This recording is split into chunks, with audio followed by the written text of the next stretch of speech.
Адамзат тарихында ең алғашқы және ұзаққа созылған дәуір қайсы? Ежелгі адамдардың алғашқы кәсібі не болды? Мезолит дәуірінде қандай өзгерістер болды? Мезолиттан кейін қандай кезең келді? Энеолитте адамдар не ойлап тапты? Қола дәуірінде қандай жетістіктер болды?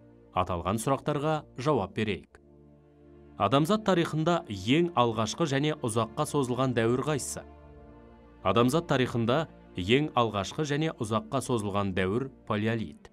Палеолит дәуірінде ежелгі адамдар тастан қарапайым еңбек құралдарын жасауды ойлап тапты.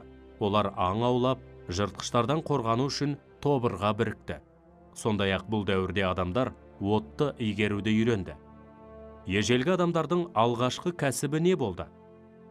Ежелгі адамдардың алғашқы кәсібі аң аулап, терімшілікпен айналысу болды. Адамдар тобыры бірте-бірте туысқандық ұжымға бірігіп, рулық қауым қалыптасты. Мезолит дәуірінде қандай өзгерістер болды? Мезолит дәуірінде жануарлар мен өсімдіктер әлемі толықтай өзгерді. Бұл дәуірде мамонт сынды үлкен ірі аңдардың орнына жылдам жүгіретін аңдар пайда болды. Адамдар жылдам жүгіретін аңдарды аулау үшін садақ пен жебені ойлап тапты. Микролиттер пайда болды. Мезолиттан кейін қандай кезең келді? Мезолиттен кейін неолит, жаңа тас ғасыры келді. Бұл дәуірде тасты өңдеу тәсілі одан әрі жетілді. Неолиттің басты жаңалығы мал шаруашылығы мен егіншіліктің пайда болуы. Сонымен бірге неолитте саз балшықтан ыдыс жасау пайда болды. Ыдыстың сыртына геометриялық өрнектер салынды. Өндіруші шаруашылық пайда болып, еңбек өнімділігі өсе түсті. Неолит кезеңімен аса ұзаққа созылған тас дәуірі аяқталды. Энеолитте адамдар не ойлап тапты? Бұл дәуірдің ең жақсы зерттелген ескерткіші Ботай қонысы.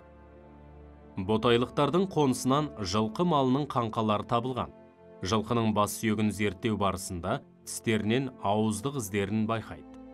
Бұл бұлтартпас дерек ботайлықтардың жылқыны алғаш болып қолға үйреткендерін дәлелдейді. Қола дәуірінде қандай жетістіктер болды? Қола дәуірінде кен өндіру ісі кең тарады. Адамдардың қоладан еңбек құралдарын жасауы еңбек өнімділігін арттырды.